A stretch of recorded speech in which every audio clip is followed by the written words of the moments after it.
ఈరోజు మనం ఒక ముఖ్యమైనటువంటి అంశం మీద ఈ వెబినార్ కండక్ట్ చేస్తున్నాము. మనం గత వారం రోజులుగా నాగ్పూర్లో జరిగినటువంటి పరిణామాన్ని చూస్తున్నాము. అదేవిధంగా దాని మీద ముంబై శాసనసభలో జరిగినటువంటి మహారాష్ట్ర శాసనసభలో జరిగినటువంటి చర్చలు, నాయకుల ప్రకటనలు ఇవన్నీ చూస్తున్నాం.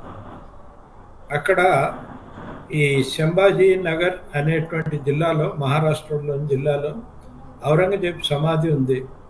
ఆ సమాధిని అక్కడి నుంచి తొలగించాలి అని చెప్పి కొంతమంది ఆందోళన చేశారు.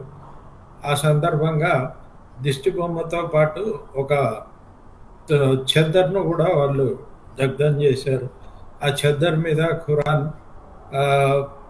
రైటింగ్స్ ఉన్నాయా లేదా, అంటే ఖురాన్కి సంబంధించిన సూక్తులు ఉన్నాయా లేదా అనేటువంటి దాని మీద ఒక వివాదం జరుగుతుంది. ఈ ఇన్సిడెంట్ జరిగిన వెంటనే నాగ్పూర్లో, ఇది తగలబెట్టింది నాగ్పూర్లోనే, నాగ్పూర్లో ఈ ఇన్సిడెంట్ జరిగిన వెంటనే ఒక చోట దాడులు జరిగాయి. అవన్నీ ముస్లింలు చేసినటువంటి దాడులు అని చెప్తున్నారు. వాళ్ళంతా కూడా మాస్క్లు వేసుకొని వచ్చి దాడులు చేసిన వాళ్ళు, స్థానిక ప్రజలు ఎవరు లేరు అని కూడా చెప్తున్నారు. ఆ తర్వాత ఈ దాడులు, దీన్ని ప్రొటెక్ట్ చేయటం, మళ్ళీ ప్రతి దాడులు జరిగాయి. చాలా ఆస్తి నష్టం జరిగింది, కార్లను ధ్వంసం చేశారు. ఇటువంటివి అనేక అంశాలు అక్కడ జరిగినాయి. So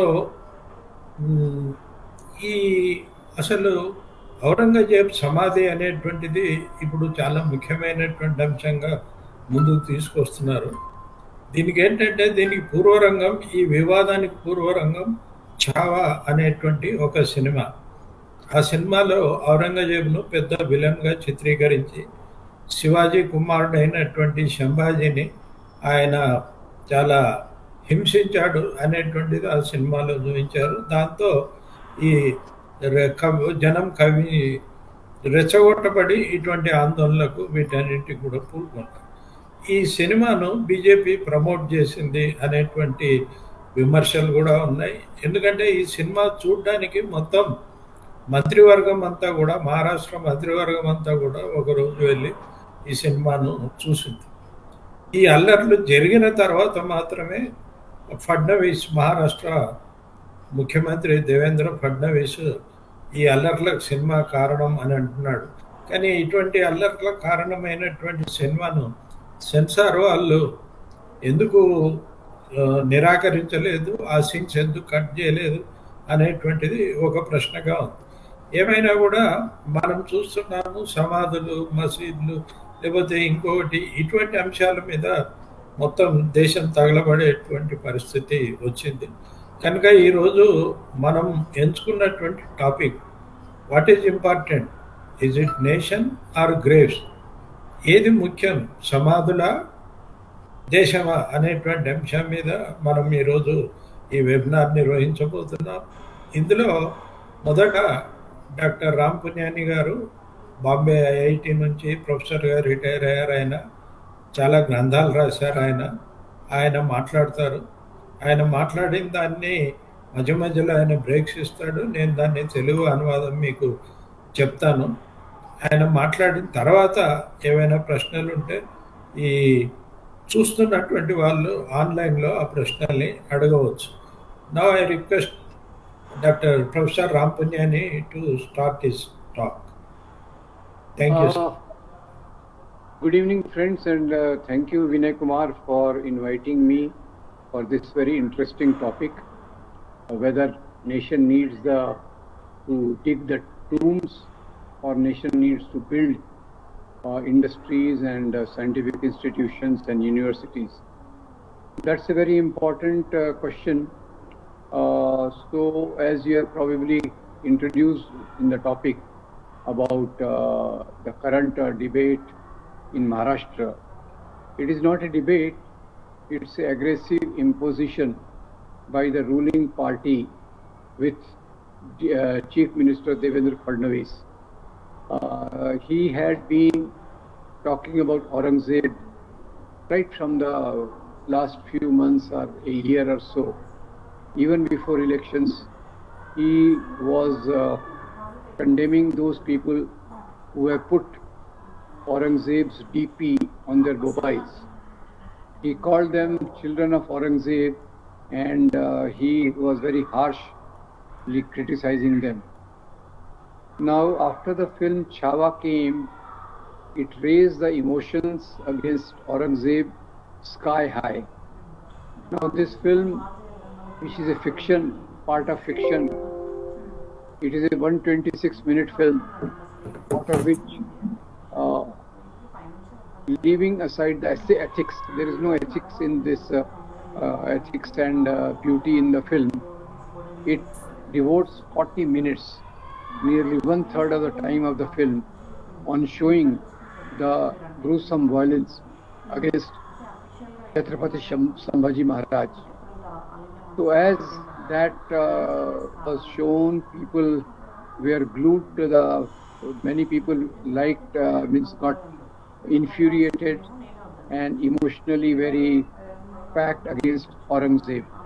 So then the voices started coming from chief ministers and others that the grave of Aurangzeb has to be dug up.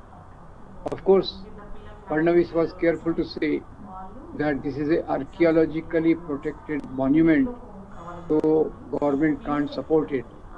But his minister Nitish Rane, on the lines of Babri Mosque, said that people can do their own job and the government will do its own job, means government will keep quiet if people do this.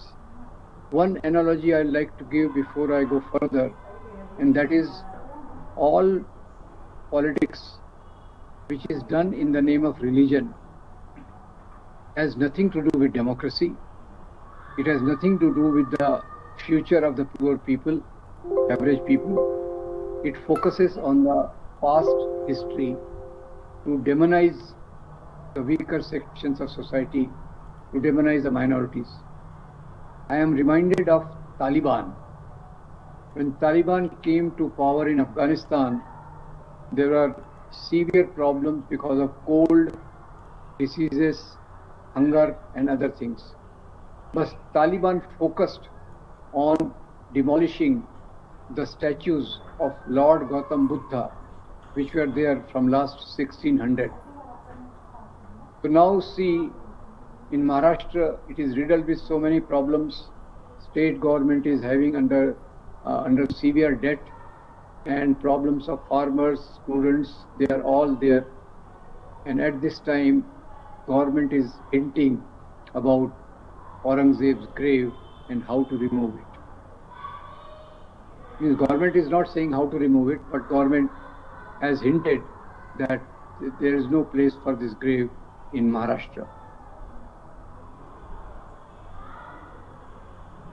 You are on mute, Vinay Kumar, you are on mute.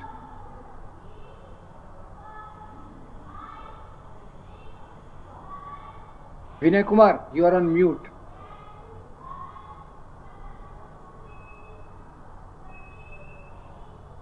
Hello. Okay okay hi. So Rampunyani గారు చెప్పింది ఏంటంటే గత 6 నెలలుగా even elections ముందు కూడా మహారాష్ట్రలో ఈ Aurangzeb ఇష్యూను raise చేశారు. ఇప్పుడు ముఖ్యమంత్రిగా ఉన్నటువంటి దేవేంద్ర ఫడ్నవీస్ అనేక చోట్ల ఈ విషయాలు మాట్లాడారు. ఇది ఎన్నికల్లో కూడా దీన్ని ఒక ప్రధానమైనటువంటి అంశంగా చేశారు. దీని తర్వాత ఇటీవల రిలీజ్ అయినటువంటి ఛావా అనే ఫిలిం, అది 126 నిమిషాల ఫిలిం. అది అందులో 40 నిమిషాల పాటు ఔరంగజేబు సంభాజీ మహారాజ్ మీద చేసినటువంటి అకృత్యాల గురించి చూపించారు. అది కేవలం కాల్పనికమైనటువంటి కథ ఆధారంగా తీసినటువంటి చిత్రము. అందులో ఎలాంటి విలువలు కూడా పాటించలేదు. జనాన్ని రెచ్చగొట్టాలి, మత దృష్టితో రెచ్చగొట్టాలి అనేటువంటి ప్రయత్నమే ఆ ఫిలింలో జరిగింది. ఆ ఫిలిం రిలీజ్ అయిన తర్వాత ఈ సంఘటనలన్నీ కూడా నాగ్పూర్లో జరిగాయి. వాళ్ళు ఏంటంటే ఆ సంభాజీ నగర్లో ఉన్నటువంటి ఔరంగజేబ్ సమాధిని అక్కడి నుంచి తొలగించాలి అని చెప్పేసి డిమాండ్ చేయటం మొదలుపెట్టారు. ఫడ్నవీస్ ముఖ్యమంత్రిగా కొద్దిగా జాగ్రత్తగా మాట్లాడాడు. ఆయన ఏమన్నాడంటే, ఇది ఆర్కియలాజికల్ సర్వే ఆఫ్ ఇండియా పరిధిలో ఉంది. దీన్ని తొలగించాలన్నా ఏం చేయాలన్నా లీగల్గానే ప్రొసీడ్ కావాలి అని ఆయన ఒక లీగల్గా ఫార్మల్ సమాధానం చెప్పాడు. కానీ ఆయన మంత్రివర్గంలో సభ్యుడైనటువంటి నితిన్ రానే ఆయన బాబ్రీ మసీద్ ఉదంతాన్ని గుర్తు చేసేటట్టుగా మాట్లాడాడు. చట్టపరంగా అయితే మేమేం చర్యలు తీసుకోలేము ప్రభుత్వం, కానీ ప్రజలు తాము అనుకుంటే ఏదైనా చేయవచ్చు, బాబ్రీ మసీద్లో కూడా అట్లే చేశారు అనేటువంటి విషయం ఆయన చెప్పారు. అంటే ప్రజల్ని ఈ అంశం మీద రెచ్చగొట్టడానికి ఒకవైపున ఉత్సుకత చూపుతూనే మరొక వైపున చాలా ఫార్మల్ సమాధానాల్ని ముఖ్యమంత్రి ఇస్తున్నారు. ఈ సంఘటన మనకు మరొక అంశాన్ని గుర్తు చేస్తుంది. అదేంటంటే తాలిబాన్ వాళ్ళ యొక్క అకృత్యాలు. ఆఫ్ఘనిస్తాన్ తాలిబాన్ చేతిలోకి రాగానే తాలిబాన్లు మొదట్లో ఆఫ్ఘనిస్తాన్ని వాళ్ళంతా కూడా ఆక్రమించుకున్న తర్వాత వాళ్ళు చేసింది ఏంటంటే అక్కడ ఉండేటువంటి బౌద్ధ విగ్రహాన్ని ధ్వంసం చేశారు. ఒకటే కాదు, చాలా బౌద్ధ విగ్రహాలని ధ్వంసం చేశారు. ఆఫ్ఘనిస్తాన్లో చాలా చోట్ల బౌద్ధ విగ్రహాలు ఉన్నాయి. అందులో అతిపెద్ద బౌద్ధ విగ్రహం ఒకటి మొత్తం రాయిలోనే చెక్కబడి ఉంది, దాన్ని ధ్వంసం చేశారు. ఏ విధంగా అయితే తాలిబాన్లు బౌద్ధ మతం మీద విరుచుకుపడ్డారో ఇక్కడ కూడా అదే పరిస్థితి మనకు కనపడుతుంది. ఇక్కడ కూడా మైనారిటీల మీద విరుచుకుపడడం, వాళ్ళకి ఎటువంటి భద్రత లేనటువంటి వాతావరణాన్ని కల్పించటం, ఇవన్నీ కూడా జరుగుతున్నాయి. సో ఈ మొత్తం దీని మీద చూసినప్పుడు మనం తాలిబాన్లు ఎట్లా ప్రవర్తించారో ఇప్పుడు అక్కడ కూడా అట్లా ప్రవర్తిస్తున్నారు. నిజానికి మహారాష్ట్ర చాలా సమస్యలు ఎన్నుకుంటుంది. అందులో వ్యవసాయం, రైతులకు సంబంధించినటువంటి సమస్యలు చాలా ఉన్నాయి. రైతులకు గిట్టుబాటు ధర రావటం లేదు, అనేక సమస్యలు ఉన్నాయి. మహారాష్ట్ర అసెంబ్లీ కానీ దేశం కానీ ప్రజలకు సంబంధించినటువంటి ఈ అంశాల్ని పరిష్కరించడానికి పూనుకోవాలి.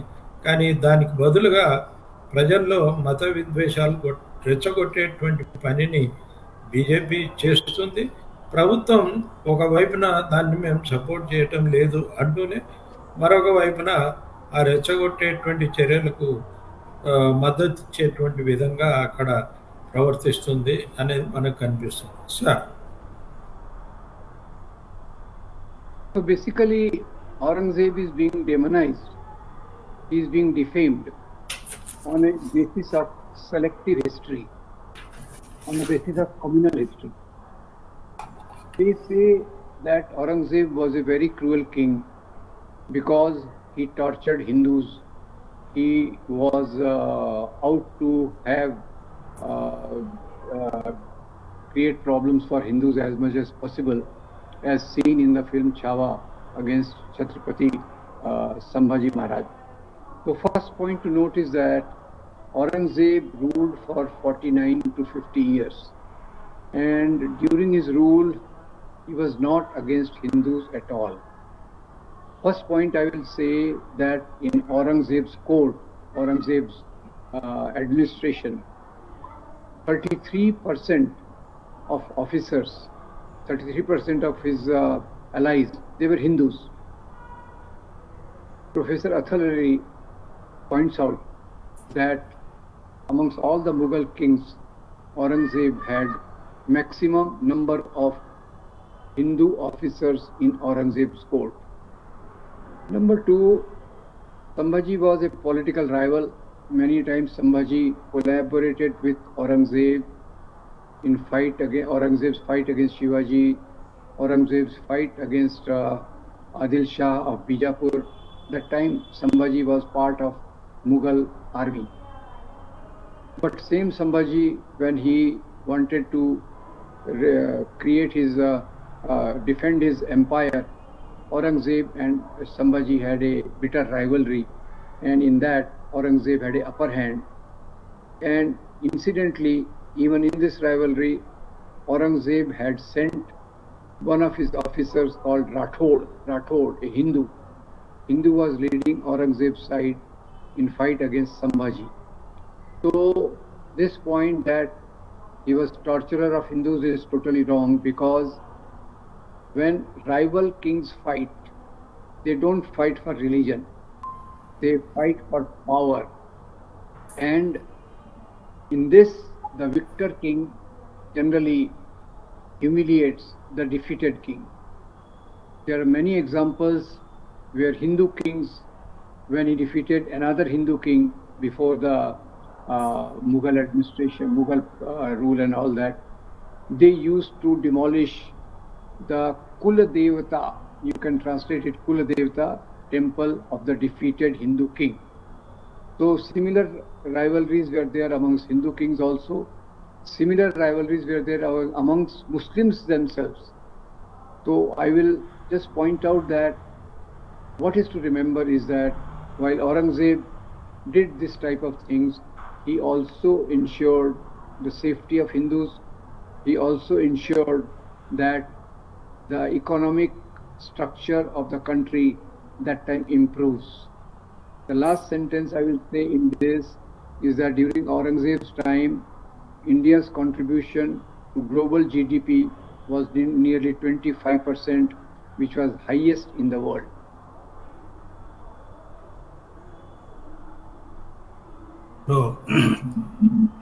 ఔరంగజేబు క్రూరుడు, హిందువులను హింసించాడు అనేటువంటి ప్రచారం చాలా పెద్ద ఎత్తున చేశారు.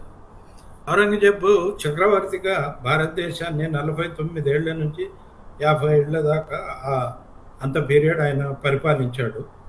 ఆయన పరిపాలనలో మనం గమనించాల్సినటువంటి అంశం ఏంటంటే, ఆయన దర్బార్లో 33% మంది హిందూ అధికారులు ఉండేవారు. అది మంత్రులు కానీ, ఇది వివిధ రకాల బాధ్యతల్లో ఉన్నటువంటి వారు. సైన్యాధ్యక్షులుగా కూడా హిందువులు ఉన్నారు. సో ఇది మొత్తం ముస్లిం పరిపాలకుల్లో చూసుకున్నప్పుడు అత్యధిక సంఖ్యలో హిందూ అధికారులు కలిగినటువంటి దర్బారు ఔరంగజేబ్ దర్బార్.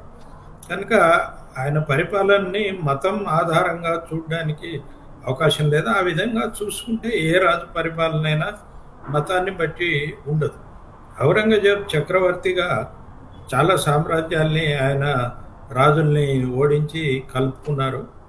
వారు చెప్పలేదు కానీ ఒక విషయం మన దగ్గర కూడా, కుతుబ్ షాహీ వంశస్థుడైనటువంటి తానీషాను ఔరంగజేబ్ పీరియడ్లోనే ఓడించారు. ఆ తర్వాత ఔరంగాబాద్ రాజధానిగా హైదరాబాద్ రాష్ట్రం ఏర్పడింది. అదొక చరిత్ర. అట్లనే సంభాజీ మహారాజ్ రాజ్యాన్ని కూడా తన లోపల తన రాజ్యంలో విలీనం చేసుకోవాలని చెప్పేసి ఔరంగజేబు ఆయన మీద యుద్ధం చేశాడు. చాలామంది మీద యుద్ధం చేశాడు. ఆ పక్కన ఉన్నటువంటి ఆదిల్ షా మీద కూడా యుద్ధం చేశాడు ఔరంగజేబు. ఆదిల్ షా ముస్లిం అయినప్పటికీ కూడా ఆయన రాజ్యాన్ని కూడా కలుపుకోవాలని ఔరంగజేబు యుద్ధం చేశాడు. ఈ మొత్తం యుద్ధంలో ఔరంగజేబ్ది పైచేయి అయింది. అది మనం గమనించాల్సినటువంటి అంశం. ఔరంగజేబు తన ప్రతినిధిగా ఎవరిని పంపారు సంభాజీ మీదికి అంటే, ఆయన పంపినటువంటి వ్యక్తి పేరు ఠాకూర్ అనేది రాథోడ్ అనేటువంటిది ఒక హిందూ పేరు. ఆ సైన్యాధ్యక్షుడు ఎవరైతే ఉన్నాడో అతను హిందూ. అతన్ని సంభాజీ మీద యుద్ధానికి పంపించాడు. ఆ తర్వాత సంభాజీ ఓడిపోయిన తర్వాత చాలా సందర్భాల్లో హిందువుల్లో కూడా ఇది జరుగుతుంది. హిందూ రాజు మరొక హిందూ రాజును ఓడించిన తర్వాత ఆ రాజ్యాన్ని కలుపుకోవడంతో పాటు ఆ ఓడిపోయిన రాజు యొక్క కులదేవత గుడిని ధ్వంసం చేయడం అనేటువంటిది ఒక ఆచారంగా కొనసాగుతూ వచ్చింది. ఇది ముస్లింలు ఒక ముస్లిం మరొక ముస్లిం రాజు మీద, ఒక ముస్లిం రాజు మరొక ముస్లిం రాజు మీద దండెత్తినప్పుడు కూడా, దండెత్తి ఆ రాజ్యాన్ని సాధించుకున్నప్పుడు కూడా ఇదే పరిస్థితి చేశారు. ఆ తర్వాత వాళ్ళని అవమానించడం, ఓడిపోయినటువంటి వాళ్ళని అవమానించడం, తక్కువ చేసి చూడడం, ఇదంతా జరుగుతుంది. అయితే ఔరంగజేబ్ పరిపాలనలో మనం గమనించాల్సినటువంటి ఇంకొక ముఖ్యమైనటువంటి అంశం ఏంటంటే, ప్రపంచంలో అత్యధిక జీడిపి కలిగినటువంటి రాజ్యంగా ఔరంగజేబ్ రాజ్యం ఉండేది. అది గ్లోబల్గా చూసుకున్నప్పుడు అత్యధికమైన ఫస్ట్ గ్లోబల్ ర్యాంకింగ్ ఔరంగజేబ్కి ఆ పీరియడ్లో దక్కింది. కనుక ఔరంగజేబ్ పరిపాలనని మనం ముస్లిం హిందువుల పరిపాలనగా చూడడానికి అవకాశం లేదు. చాలా రాజ్యానికి సంబంధించినటువంటి అనేక అంశాల్లో ఆయన చాలా బాగా పరిపాలన చేశాడు. ప్రజల ఆర్థిక పరిస్థితిని మెరుగుపరచడానికి ప్రయత్నం చేశాడు. ఇవన్నీ కూడా ఔరంగజేబు రాజ్యంలో ఉన్నాయి. కనుక మనం ఆ చరిత్రను కూడా దృష్టిలో పెట్టుకోవాల్సినటువంటి అవసరం ఉంటుంది. Sir. This Sambhaji Maharaj's son, Chhatrapati Shahuji Maharaj, and Sambhaji's wife, they were under Aurangzeb's custody for 19 years, but he did not convert them. He did not convert them. And Chhatrapati Shahu Maharaj, Sambhaji's son, he visited Aurangzeb's grave to pay his respects. So it's not that Aurangzeb was out to convert people, he was out to put humiliating, insulting conditions to the defeated king. That's all. And second point which they say, that he was against Hindus as he destroyed many temples. So the scholars tell us, Richard Eaton and Audrey Truschke tell us, that at the most he destroyed 12 to 15 temples. But at the same time, there is a book by Dr. Vishwambarnath Pandey which tells us that Aurangzeb gave donations to over 100 Hindu temples. And this temple donation by Aurangzeb is very well recorded through his court orders.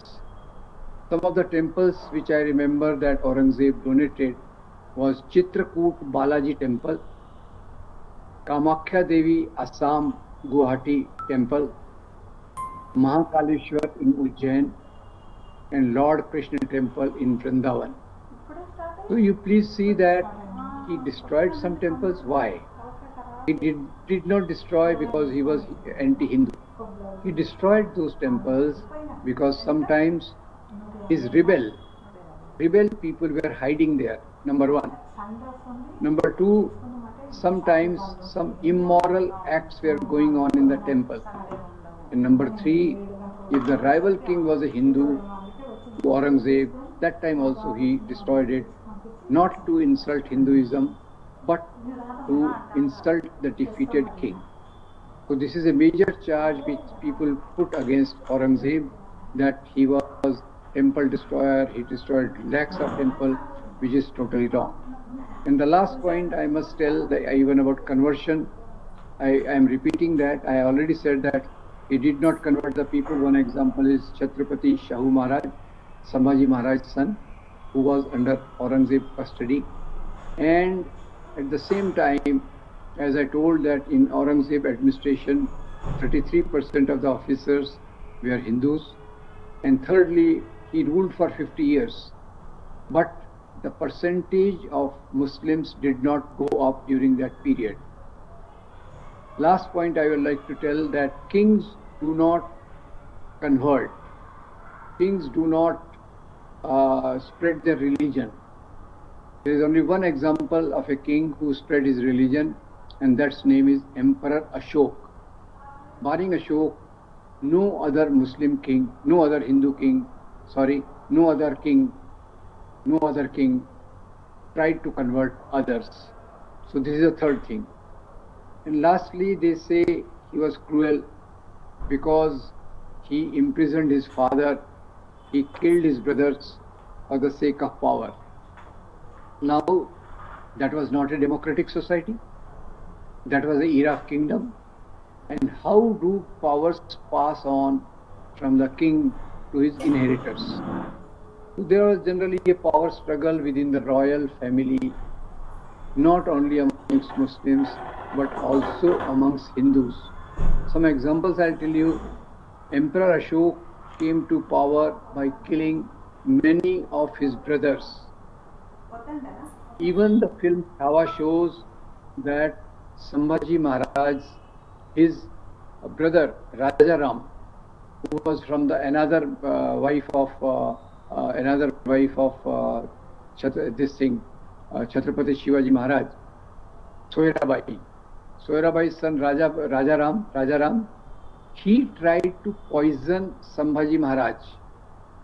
So right here there is a case that one brother is trying to kill another brother for the sake of power. Similarly, we remember in history there was a king called Ajat Shatru. he killed his own father to come to power. And such examples in history are with K abundant, we can find the problems. But Aurangzeb has been selected. Oh, here is a king who killed his brothers, here is a king who imprisoned his father for the sake of power. But generally, all royal families have this dispute, and the latest one being in Nepal, the Hindu Rashtra of Nepal, when it was Hindu Rashtra before revolution. King Gyanendra, when he was not the king, he killed his elder brother and his whole family for the sake of power. So this doesn't indicate that he was a cruel person as he was killing his brothers and father. Okay, Sambhaji మహారాజు అదేవిధంగా ఆయన కొడుకు సాహూజీ మహారాజు మొత్తం 19 సంవత్సరాల పాటు ఔరంగజేబు ఖైదులో ఉన్నారు. ఈ ఖైదులో ఉన్నటువంటి సమయంలో వారిని మతం మార్పిడి చేయాలి అనేటువంటి ప్రయత్నం ఏ దశలో కూడా ఔరంగజేబు చేయలేదు. పైగా ఔరంగజేబు చనిపోయిన తర్వాత సాహూజీ మహారాజు ఆయన సమాధిని దగ్గరికి వెళ్ళి నివాళులు కూడా అర్పించారు. సో ఈ విధమైనటువంటి విషయాలు కూడా మనం దృష్టిలో ఉంచుకోవాల్సినటువంటి అవసరం ఉంది. ఔరంగజేబు కొన్ని గుళ్ళను కూల్చాడు. దాదాపు 15 నుండి 20 గుళ్ళ వరకు ఔరంగజేబు కూల్చిన గుళ్ళు ఉంటాయని చరిత్రకారులు చెప్పారు.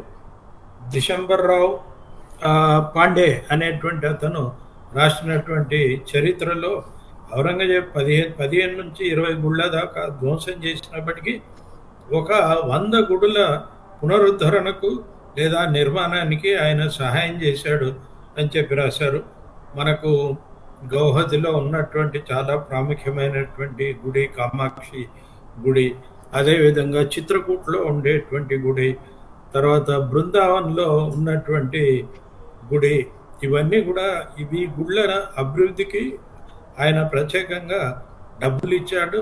ఆ దస్తావేజులు మనకి స్పష్టంగా కనపడతాయి. ఆ రోజు జారీ చేసినటువంటి ఆర్డర్లు ఇప్పటికి కూడా మనకి అందుబాటులో ఉన్నాయి. కాకపోతే ఈయన శత్రువుల మీద దాడి చేశాడు, చంపాడు, లేదా గుళ్ళను ధ్వంసం చేశాడు అని అంటే ఆ రోజుల్లో అందరూ ఇదే పని చేశారు. గుళ్ళ మీద ఎందుకు జనరల్గా దాడులు చేశారంటే శత్రువులు వెళ్ళి లేదా తిరుగుబాటుదారులు వెళ్ళి గుడుల్లో ఆశ్రయం పొందినప్పుడు వారిని అక్కడి నుంచి బయటికి రప్పించడానికి, వాళ్ళ మీద చర్య తీసుకోవడానికి గుళ్ళ మీద దాడులు చేశారు. అది అందరు రాజులు చేసినటువంటి పనే. అదేవిధంగా గుడుల్లో ఏవైనా సంఘ వ్యతిరేక కార్యకలాపాలు జరుగుతున్నాయి అన్నటువంటి సందర్భంలో కూడా గుళ్ళ మీద రాజులు దాడులు చేసినటువంటి ఉన్నాయి. అట్లే ఇక్కడ కూడా ఆ దాడులు వివిధ కారణాలతో జరిగినటువంటి దాడులు, కానీ దాన్ని చూపించి మొత్తం ఆయన హిందూ వ్యతిరేకి అని చెప్పడం కరెక్ట్గా. ఔరంగజేబ్ పీరియడ్లో మత మార్పిళ్ళు జరగలేదు. హిందువుల జనసంఖ్య కూడా ఔరంగజేబ్ పీరియడ్లో పెరగలేదు. రాజులు ఎవరు కూడా మత మార్పిడి అనేటువంటి పనికి పూనుకోలేదు. ఒక్క రాజు మినహాయిస్తే అది ఎవరంటే అశోకుడు కళింగ యుద్ధం తర్వాత ఆయన బౌద్ధ మతం స్వీకరించి అక్కడ రక్తపాతాన్ని చూసి ఇది ఈ అధికారం కోసం ఏంటి ఇట్లా కనుక నేను శాంతిని కోరుతూ బౌద్ధ మతం స్వీకరిస్తాను అని ఆయన బౌద్ధ మతం స్వీకరించిన తర్వాత ప్రజల్ని బౌద్ధ మతంలోకి మార్పిడి చేయించడానికి, మత మార్పిళ్ళు చేయించడానికి ఆయన ప్రయత్నించారు.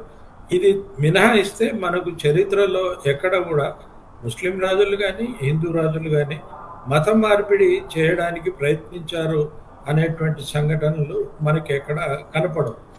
ఇకపోతే ఔరంగజేబ్ మీద ఉన్నటువంటి ఛార్జెస్ ఏమిటి అంటే ఆయన తండ్రిని జైల్లో బంధించాడు, సోదరులను చంపి అధికారంలోకి వచ్చాడు.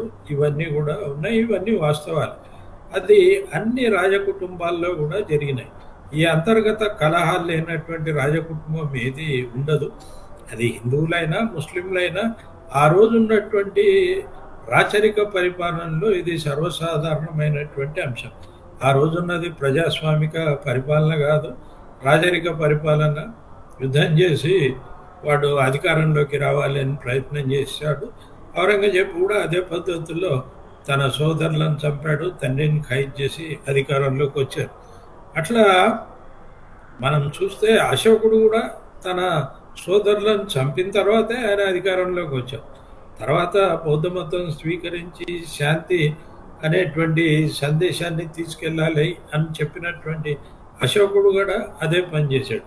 అదేవిధంగా అజాత శత్రువు అనేటువంటి రాజు కూడా, హిందూ రాజు కూడా తన తండ్రిని చంపి సింహాసనాన్ని కైవసం చేసుకున్నాడు. కనుక బంధువుల్ని సోదరులను చంపటము, తండ్రిని చంపైనా సరే అధికారం స్వాధీనం చేసుకోవటం, ఇవన్నీ కూడా ఈ రాజకుటుంబాల్లో జరిగినటువంటి అంశాలే. దీనికి హిందూ ముస్లిం అనేటువంటి తేడా చూపించడానికి అవకాశమే లేదు sir. Yeah, so here I think we will try to summarize arguments against Aurangzeb. So one is that he is presented only as a Muslim king, not as a king. If we see him as a king, then we will see power, expansion of the empire. This is followed by all the kings. Number two, when he is presented as anti-Hindu, they present that he destroyed the temples, but they forget, they undermine how many temples he gave donation to. Number three, when they say that he was cruel to his father and his brothers, they undermine the fact or hide the fact that there were many kings who also killed their brothers or tried to kill them, or even tried to kill their fathers to come to power. So these are two factors involved here. One is a communal historiography, means kings who were ruling for power and wealth, expansion of their empire, they are presented only as belonging to one religion. Number one. Number two, selected events from their life are presented and hide the other aspects of their life so that they can be demonized or a political effect on a particular community. Yes.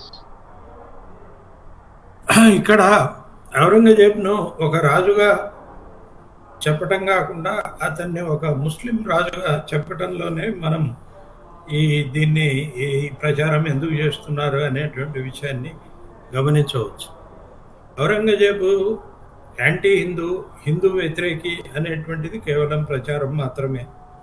ఎందుకంటే ఆయన గుడుల్ని కూల్చినా కూడా ఎక్కువ గుడులకు ఆయన దాన ధర్మాలు చేశాడు, వాటి నిర్మాణానికి డబ్బులు ఇచ్చాడు, విరాళాలు ఇచ్చాడు. తర్వాత అతను సోదరులను చంపాడు, తండ్రిని ఖైదు చేశాడు అనేటువంటి పాయింట్ని కనుక మనం చూసుకుంటే చాలామంది రాజులు ఈ పని చేశారు. దానికి హిందూ ముస్లిం అనేటువంటి దాంతో నిమిత్తం లేదు. చాలామంది తమ సోదరులను చంపి, తండ్రులను కూడా చంపి అధికారంలోకి వచ్చినటువంటి రాజులు ఉన్నారు. తర్వాత ఇది సామ్రాజ్యాన్ని విస్తరించుకోవాలి అనేటువంటి ప్రయత్నంలో ఇటువంటి అనేక యుద్ధాలు ఆ రోజుల్లో జరిగినాయి. అది సాధారణమైనటువంటి అంశంగానే ఉండేది. కనుక ఇక్కడ మనం చూడాల్సింది ఔరంగజేబును ఒక రాజుగా చూడాలి. ఆ రాజు ఇతర రాజుల కంటే భిన్నంగా ఇటువంటి పనులు చేశాడు అనేటువంటి చూడాలి. కానీ అట్లా కాకుండా అతను ముస్లిం రాజు అని చెప్తూ అతను హిందూ వ్యతిరేకి అనేటువంటి దీన్ని ఎక్కువ ప్రచారం చేస్తున్నారు. దానివల్ల ఈ సమస్యలన్నీ కూడా ఏర్పడుతున్నాయి. ఇక్కడ కొన్ని సంఘటనలు ఔరంగజేబుకు సంబంధించినటువంటి అకృత్యాలకు సంబంధించినటువంటి కొన్ని సంఘటనలకు మాత్రమే చూపించి ఆయన మిగతా అంశాల్లో ఆయన వైఖరి ఎలా ఉండింది, ఆయన ఏం చేశాడు అనేటువంటి దాన్ని దాచిపెడుతున్నారు. దానివల్ల ఈ సమస్యలన్నీ కూడా ఉత్పన్నమవుతున్నాయి sir. Now, how do we see the contrast between these communal forces which are taking the name of religion, doing politics under the name of religion, while they have nothing to do with morality of religions? These forces in India, they emerged during freedom movement in opposition to the freedom movement. They did not fight against British. They did not fight against the social backwardness. They opposed the social transformation toward equality, liberty, and fraternity. So they basically look at the past. They look at the past as a glorious period of Hindus, and they present Muslims and Christians as foreigners. So this is their central concern, to maintain feudal values of hierarchy, low and high in the society. That is their major concern. Now, in contrast, if we see the progressive people like Bhagat Singh or Ambedkar or Mahatma Gandhi or Nehru or Subhash Chandra Bose, they always focused on anti-British struggle. They focused on people's issues, and this is very amply shown when we compare the agenda of communal forces. Communal forces, they never talk about rights of the people, the plight of the minorities, workers, farmers, students, and others. They are not concerned about it. That's why you will never see RSS participating in any struggle for peasants' rights, farmers' rights, workers' rights. They will not do that, and they want to present Muslims as the enemy. So on one side, if you see their agenda is to distract the attention of people from their real problems related to employment, health, their working rights, and others. This is their central agenda, which is opposed to the agenda of progressive forces, like which I named, which are talking mainly about democracy, which are talking about Indian Constitution, which are talking about problems of the poor to develop the country. Yes. మతం పేర రాజకీయాలు చేసేటువంటి వాళ్ళు మత విలువల్ని, ఏ మతమైనా సరే ఆ మతంలోని విలువల్ని వాళ్ళు పాటించరు.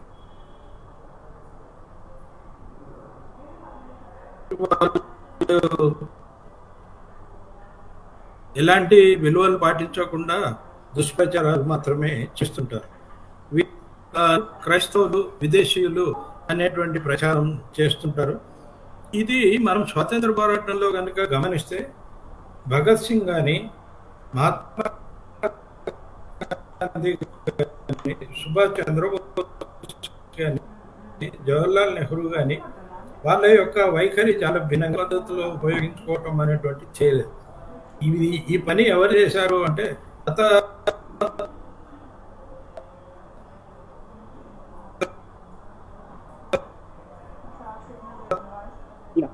తో కూడినటువంటి పార్టీలు మాత్రమే ఆ పని చేసేది.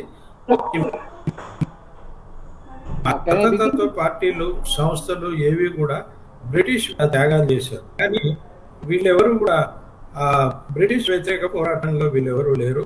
అందుకనే ఇప్పటికి కూడా మనం గమనిస్తే RSS అనేది రైతులకు సంబంధించినటువంటి అంశం మీద కానీ, లేకపోతే కార్మికులకు సంబంధించినటువంటి అంశం మీద కానీ, పేదలకు సంబంధించినటువంటి అంశాల మీద కానీ ఎప్పుడు అది పోరాటాలు చేయదు. అది చేసే పోరాటం అంతా కూడా ముస్లింలకి, క్రైస్తవులకి వ్యతిరేకంగా ప్రచారం చేయటం, విద్వేషపూరితమైనటువంటి ప్రచారం చేయటంలో మాత్రమే అది ఉంటుంది.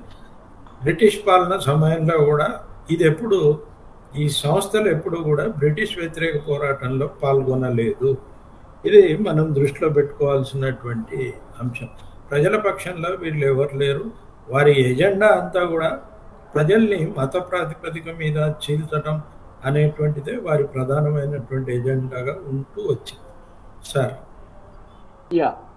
So basically, after independence, we saw that the people who were struggling for democracy, trying to walk on the path of constitution, they focused on industries, irrigation, scientific research, and public sector. This is what laid the foundation of growth of modern India. So all these sectors were focused by the result of the freedom movement, in which Ambedkar's constitution, Nehru's policies, they developed the country to a great extent. Here on the other side, RSS, BJP, they have always been talking of identity issue. They have been taking up issues through which they can intensify hatred against Muslims and Christians, and they can try to promote the values of Manusmriti. That's why their issues, what are their issues? Ram temple in Ayodhya, holy cow as a means of this, that each is a big topic which we have covered in many of our videos, which I think I'll share with Vinay Kumar. There is a series of 15, 16 videos which I'll share with you, which deal with all this as to how the communal forces took a path of spreading hatred. Hatred, which is a foundation for violence. Violence which leads to polarization. So these are the three things which communal forces did. And for this agenda, they have been using distorted version of history, which I'll use once again. Their version of history is communal. Their version of history is selective. So these are the two ways in which communal forces go. That's why today they are more interested in the grave of Aurangzeb rather than building anything for research in science, employment for youth, solving the problems of farmers, etc. భారతదేశానికి స్వాతంత్రం వచ్చిన తర్వాత అప్పుడున్నటువంటి పాలకులు, అదేవిధంగా అంబేద్కర్ రూపొందించినటువంటి రాజ్యాంగం వల్ల అనేక విషయాల్లో మనం ముందంజ వేయగలిగాం. పరిశ్రమలు వచ్చాయి, నీటిపారుదల సౌకర్యాలు పెరిగాయి, చాలా శాస్త్ర సాంకేతిక సంస్థలు వచ్చాయి, చాలా పరిశోధనలు కూడా జరిగాయి. ఇవన్నీ కూడా అంబేద్కర్ రచించినటువంటి రాజ్యాంగము, నెహ్రూ అనుసరించినటువంటి విధానాలు ఈ పరిస్థితిని మనకి కల్పించాయి, ఈ అభివృద్ధిని మనకు చూపెట్టాయి. కానీ వీళ్ళకి సంబంధించినంత వరకు వీళ్ళకి ఈ అభివృద్ధితో, ఈ మత ప్రాతిపదిక మీద రాజకీయాలు చేసే వాళ్ళకి ఈ అభివృద్ధి గురించి వాళ్ళకేం పట్టలేదు. వాళ్ళకు పట్టిందంటే వాళ్ళకు కావాల్సిందల్లా మనుస్మృతి చాటేటువంటి నియమ నిబంధనల్ని ప్రజల మీద రుద్దడం అనేటువంటిది వాళ్ళు చేస్తున్నారు. మనుస్మృతి వర్ణాశ్రమ ధర్మాన్ని చెప్తుంది. ఎవరు చదువుకోవాలి, ఎవరు పరిపాలన చేయాలి, ఎవరు సేవకులుగా ఉండాలి, ఇటువంటివన్నీ అవి చెప్తుంది. ఆ మనుస్మృతిని తిరిగి భారతదేశంలో పునరుద్ధరించాలి అనేటువంటి ప్రయత్నం ఈ మత శక్తులు చేస్తున్నాయి. రామ మందిరం కానివ్వండి, లేకపోతే ఆవు కానీ, ఇటువంటి అంశాలన్నీ కూడా ముందుకు తీసుకురావటం అనేటువంటిది ఇవి దేశ అభివృద్ధికి ఏమాత్రం సహకరించేటువంటి అంశాలు కాదు. రామ మందిరం వల్ల కానీ, ఆవు చుట్టూ తిప్పేటువంటి సెంటిమెంట్ల వల్ల కానీ దేశం అనేది అభివృద్ధి చెందదు. కనుక ఆ ద్వేష ప్రచారం చేసేటువంటి వాళ్ళు తమ ప్రచారం కోసం చరిత్రను కూడా వక్రీకరించి చెప్తున్నారు. ఇది మనకి చాలా కాలంగా చరిత్రను వక్రీకరించడం అనేటువంటిది మనం చూస్తున్నాము. ఇప్పుడు జరిగినటువంటి డెవలప్మెంట్లో కూడా వాళ్ళు చరిత్రను వక్రీకరించి భారతీయుల ముందు ఉంచడానికి ప్రయత్నం చేస్తున్నారు. ఇది మత విద్వేషపూరితమైనటువంటి ప్రయత్నమే. వీరికి నిరుద్యోగం పట్టదు, సైన్స్లో అభివృద్ధి పట్టదు, తర్వాత ప్రజలకు సంబంధించినటువంటి ఈతి బాధలు ఇవన్నీ ఏమీ పట్టదు. వాళ్ళకి పట్టిందల్లా మతాన్ని, మత ఆధారిత విద్వేషాన్ని పెంచడం మాత్రమే వారు చేసేటువంటి పని. Sir, Yeah, so basically when we have understood the problem, question is how do we counter these communal forces? These communal forces have spread misconceptions among large sections of society. These misconceptions create hatred for religious minorities. They are against, they create values because of which Dalits and women have to suffer. So the progressive people who want to see that rather than graves, we build the scientific institutions or public sector. It is our strong duty, number one, to see that rational version of history is created. Number two, we have to ensure that the issues of caste and religious minorities and women, we struggle for them, try to intensify their struggle on a common platform, and the aim of the platform has to achieve the values of Indian Constitution. So this, I think for this we have to add on a new wing to our thinking, and that is that how to combat hatred. And for this, how to promote the correct understanding of our society, and this has to be done from person to person in the communities, bastis, schools, colleges, trade unions, and different places which we have.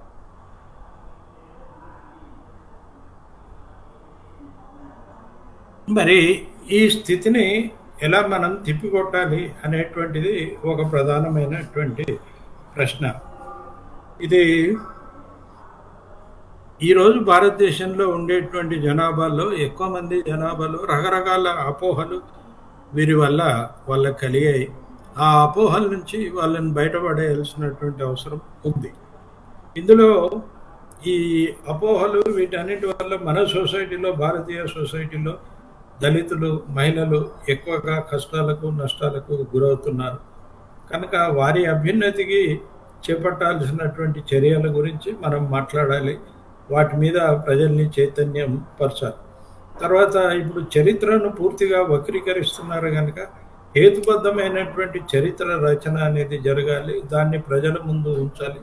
ఇది వాస్తవం అనేటువంటి విషయాన్ని మనం ప్రజల దగ్గరికి తీసుకెళ్ళాలి. అదేవిధంగా ఈ కుల వివక్ష వ్యతిరేక ఉద్యమాలు ఉండాలి. అదేవిధంగా మహిళల అభ్యున్నతి కోసం కూడా మనం ఉద్యమాలు, ఆ ప్రయత్నాలు చేయాల్సింది. ఇవన్నీ ద్వారానే మనం సరైనటువంటి అవగాహనను, ఈ విద్వేష ప్రచారం వెనుక ఉన్నటువంటి లక్ష్యం ఏమిటి అనేటువంటి దాని మీద సరైన అవగాహనను ప్రజలకు కల్పించగలం.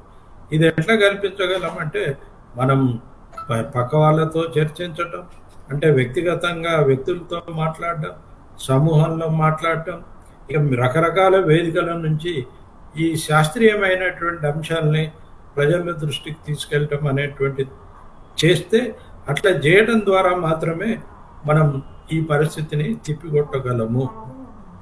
Sir. Yeah. So finally, I will say that this important topic makes us understand that we can't fall the prey to the type of hatred which they are spreading through the issue of Aurangzeb's grave. We have to bring back the social discourse, social thinking around our real problems, number one. Number two, we have to reach all the people of the community through dedicated work of our volunteers, our own selves.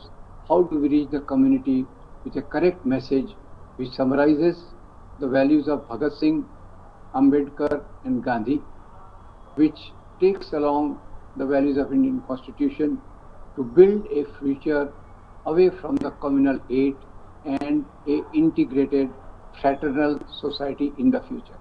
Thank you. Okay, మరి దీనికోసం మనం ఈ విద్వేషపూరిత వాతావరణం నుంచి ప్రజల్ని బయటపడేయడానికి, విద్వేషపూరితమైనటువంటి అవగాహన ఏదైతే ఉందో దాని నుంచి వాళ్ళని బయటపడేయాలంటే మనం భగత్ సింగ్ కానీ, మహాత్మా గాంధీ కానీ, అంబేద్కర్ కానీ వీరు చెప్పినటువంటి అంశాలని, వారి యొక్క అవగాహనని మనం ప్రజల మధ్యకి తీసుకెళ్లాల్సినటువంటి అవసరం ఉంది. తద్వారా మనం వీటిని తిప్పికొట్టగలం. దీనికోసం వివిధ సంస్థల్లో పనిచేస్తున్నటువంటి, స్వచ్ఛందంగా పనిచేస్తున్నటువంటి వాళ్ళంతా కూడా అంకిత భావంతో ఈ స్థితిని అధిగమించడానికి, ప్రజల్ని ఈ విద్వేష వాతావరణం నుంచి బయటికి తీసుకురావడానికి పూర్తిగా అంకిత భావంతో పనిచేయాల్సినటువంటి అవసరం ఉంది. అట్లా గనక మనం అన్ని స్థాయిల్లో, వ్యక్తిగత స్థాయిలో, సమూహ స్థాయిలో, సామాజిక స్థాయిలో, ఏ విధంగానైనా కానీ అన్ని స్థాయిల్లో ఈ పని చేయడం ద్వారా మాత్రమే మనం ఈ స్థితిని మెరుగుపరచగలం. ఈ విషయాన్ని మనం దృష్టిలో ఉంచుకోవాల్సిన అవసరం ఉంది. Sir your mic is. With this, I invite the questions and hope that this is an important wake-up point for us as to how such issues are being put up in the society to distract our attention from the problems of the average people. So I thank you very much, and the floor is open for any questions by somebody. Sir, one question that in early 60th decade, last century, 1960s, like that, Mughal-e-Azam was released. Film Mughal-e-Azam was released. Mughal-e-Azam shown the people some values. So it was a film. It is also a fictional film, not totally. We cannot say it is totally historical. For that matter, any film, historical film, is not totally historical. Some sort of fiction will be there. But at the same time, Mughal-e-Azam, they have shown some values. Values about love, the prince revolting against the king, his own father, for the love. Those were the values were shown. So what sort of difference you see the films now being released, whether it is Kashmir Files, Kerala Stories, then Padmavat, then now this Chadda. Why this is happening? Why? What has happened to those values? Mughal-e-Azam sort of values. This is the question. See, that was an era when the dominating discourse was that related to freedom movement and building of the modern India. So even fictions showed a amity, friendship between different religions. Mughal-e-Azam, you see, there are most of the dances are around Lord Krishna, and the commander-in-chief of Akbar is also shown to be a Hindu, Rajput. So Rajputs were also. So that film was showing a proper perspective, truth or fiction, but it was showing the correct values, as you, I agree with you.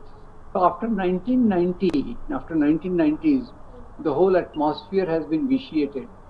And as the Ram Temple movement grew, it has poisoned the thinking of large section of society, and some filmmakers are coming forward to pick up that version, through which, like as you said, Kerala Story, Kashmir Files, and Bahattar Hure, then Savarkar, and all that.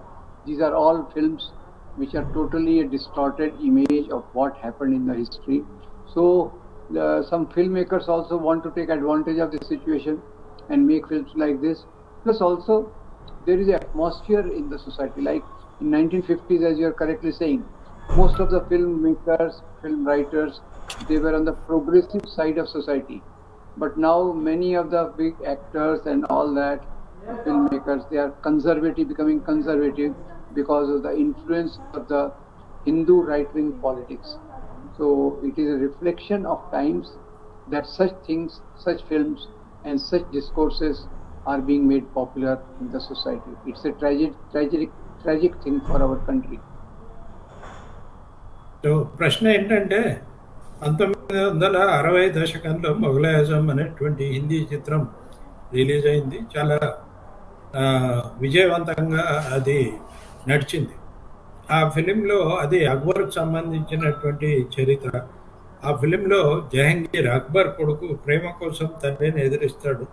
అది దానికి సంబంధించినటువంటి అంశం. ఆ చిత్రంలో ఉన్నటువంటి values ఇప్పుడు వస్తున్నటువంటి సినిమాల్లో ఎందుకు ఉండలేదు? అది కాశ్మీర్ ఫైల్స్ కానివ్వండి, కేరళ స్టోరీస్ కానివ్వండి, ఛాద్దా కానీ, పద్మావత్ కానీ, ఇటువంటి సినిమాల్లో ఆ విధమైనటువంటి విలువలను ఎందుకు చూపించడం లేదు అనేది ప్రశ్న.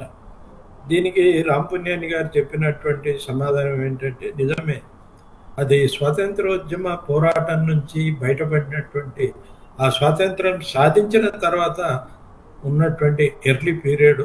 అప్పుడు ఆధునిక భారతదేశాన్ని నిర్మించాలి అనేటువంటి లక్ష్యం విస్తృతంగా ఉండేది. సినిమా వాళ్ళకు కూడా, రచయితలకు కానీ, దర్శకులకు కానీ ఆధునిక భారతదేశాన్ని నిర్మించాలి అనేటువంటి లక్ష్యం ఉండేది. ఆ లక్ష్యాన్ని దృష్టిలో పెట్టుకొని కొన్ని విలువల్ని ప్రబోధిస్తూ ఆ రోజు సినిమాలు తీశారు. ఇప్పుడు ఆ లక్ష్యాలు వెనక్కి వెళ్ళిపోయే పూర్తి కలుషితమైనటువంటి మత విద్వేష వాతావరణం వల్ల పూర్తి కలుషితమైనటువంటి వాతావరణం ఈరోజు ఏర్పడింది. ఈ వాతావరణం నుంచి ప్రయోజనం పొందడానికి కొంతమంది నిర్మాతలు, దర్శకులు ముందుకు వచ్చి విద్వేషాలని సృష్టించేటువంటి సినిమాల్ని ఈరోజు చూపిస్తున్నారు. వీళ్ళకు భారతదేశం పట్ల ఎలాంటి శ్రద్ధ లేదు, ఉత్తమ విలువల పట్ల శ్రద్ధ లేదు. కేవలం వాళ్ళు సాంప్రదాయవాదంతో ఈ చరిత్రను వక్రీకరించేటువంటి సినిమాలు తీస్తున్నారు. దీనివల్ల సమాజానికి నష్టం జరుగుతుంది. ఈ ధోరణి అంతా కూడా మనకు 1990 తర్వాత కనపడుతుంది. 90కి ముందు, 1990కి ముందు మనం సినిమాల్ని చూస్తే కనుక చాలా అభ్యుదయకరమైనటువంటి విలువలతో సినిమాలు వచ్చాయి. రామ మందిరం ఇష్యూతో, ఆ సమస్యతో మొత్తం దేశాన్ని కలుషితం చేశారు. చాలామంది ఆ ప్రభావంలో పడిపోయారు. అక్కడి నుంచి ఈ సినిమాల్లో ఈ విలువలు డిఫరెంట్గా మారిపోయాయి. సాంప్రదాయాన్ని తిరిగి పునరుద్ధరించాలి, కన్జర్వేటిజాన్ని పునరుద్ధరించాలి అనేటువంటి ధోరణి పెరిగింది. కనుక ఈ విషయాన్ని కూడా మనం గుర్తించాలి. ఇది కేవలం డబ్బులు వస్తాయి అనేటువంటి దీంతో అన్ని విలువల్ని వదిలేసి ఇటువంటి సినిమాల్ని ఈరోజు నిర్మించడం అనేది మనం చూస్తున్నాం. సరే.